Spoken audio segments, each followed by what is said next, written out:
र म चाहिँ 11 देखि नै क्लासमेट हो। अनि रोशन चाहिँ हामी ब्याचलर पढ्दाखेरि एउटा टुरमा भेट भएको हाम्रो।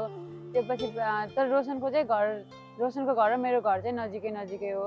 अनि ब्याचलरमा भेट भयो, त्यसपछि नर्मल साथी नै थियो हाम्रो, राम्रै सर्कल थियो। अनि त्यसपछि हामीहरू हेमन्ती र म चाहिँ मास्टर्स गर्नको लागि काठमाडौँ गयौँ।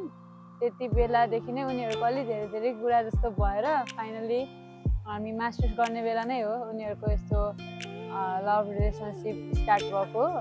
अहिले अब कति 4-5 वर्ष नै भइसक्यो उनीहरूसँगै भएको, तर हामी साथी भएको चाहिँ 10 वर्ष नै पुग्न थाल्यो होला अब।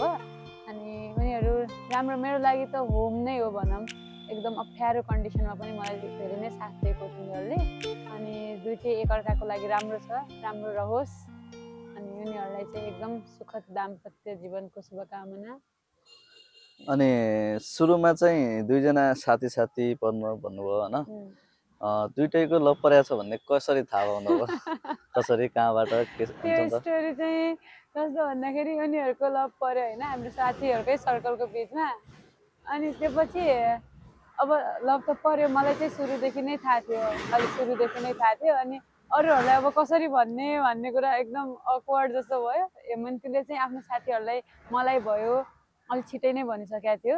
अनि रोशनले आफ्नो साथीहरूलाई भन्नलाई एकदम गाह्रो मानेर कहिले पार्टी हुन्छ नि, ल ग्यादरिङ गरौँ भन्छ होइन, कहिले के गरौँ भन्छ, म भन्छु भनेर, तर पनि त्यो ग्यादरिङको बिचमा भन्न सक्दैन, फेरि त्यो पार्टी यत्तिकै वेस्ट जान्छ भन्नलाई चाहिँ एकदमै धेरै गाह्रो भएको थियो। अनि पछि चाहिँ जे होस् त्यही, तर सबै साथीहरूले गेस चाहिँ गरिसकेको रहेछ।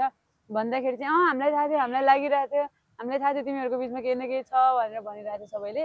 भन्नलाई सबै साथीहरूलाई यसो ग्यादरिङ गराएरै भनेको थियो रोशनले। हामी केटीहरूलाई चाहिँ नर्मल च्याटिङबाटै थाहा भइसकेको थियो। सुरुमा चाहिँ हजुरले केटापट्टि मतलब इन दुईमा कसले सुरुमा प्रपोज गर्यो भने केही थाहा छ त्यस्तो बारेमा? उनीहरूलाई दुइटैलाई लाग्यो कि उसले मलाई प्रपोज गर्यो, उसले मलाई मन परायो टाइपको। अनि लास्टमा उनीहरू एकदम सिरियस भएर रिलेसनसिपमा आइसकेपछि तैँले सुरुमा मन पराएको छैन, मलाई एउटाले भन्छ, अर्कोले पनि त्यस्तै भन्छ। उनीहरूको इन्ट्रेस्टिङ नै थियो, कसलाई अप्रोच गर्यो भन्ने कुरा खासै थाहा भएन सुरुमा। अनि दुइटैलाई लाग्यो होला नि उसको म प्रति सफ्ट कर्नर छ जस्तो लागेर पछि गएर उनीहरूलाई अब सिरियस नै भयो रिलेसनसिपमा। राम्रो थियो दुइटै एकअर्काको लागि। अनि एकदमै राम्रो साथीहरू पनि हो पहिला। अनि त्यो भइसकेपछि त्यस्तो मलाई लाग्यो कि तँ मन पराउँछस् भन्ने हेमन्तीले पनि भने, म पनि तँ मन पराउँछस् सोचेर बसिरहेको थिएँ भनेर भनिरहेको थिएँ त्यसपछि चाहिँ।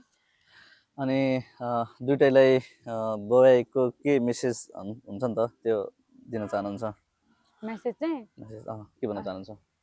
तिनीहरू जस एकदमै राम्रो साथी हुन् मेरो लागि त। दुइटै एकदम इक्वली नै राम्रो हो। तर यस्तो हुन्छ, बिहे पछिको रिलेसनसिप र बिहे अघिको अलिक फरक नै हुन्छ। तर बिहे भइसकेपछि पनि एकअर्काको लागि राम्रो भएर सबैको लागि राम्रो भएर हुँदैन, एकअर्काको लागि राम्रो भएर बस्न सक्नुपर्छ रिलेसनसिपमा चाहिँ। स्पेसली बिहेपछि एकदम राम्रो भएर बस, मेरो लागि उत्तिकै नजिक भएर बस। अनि राम्रो कटोस् तिमीहरूको म्यारिड लाइफ भन्न चाहन्छु।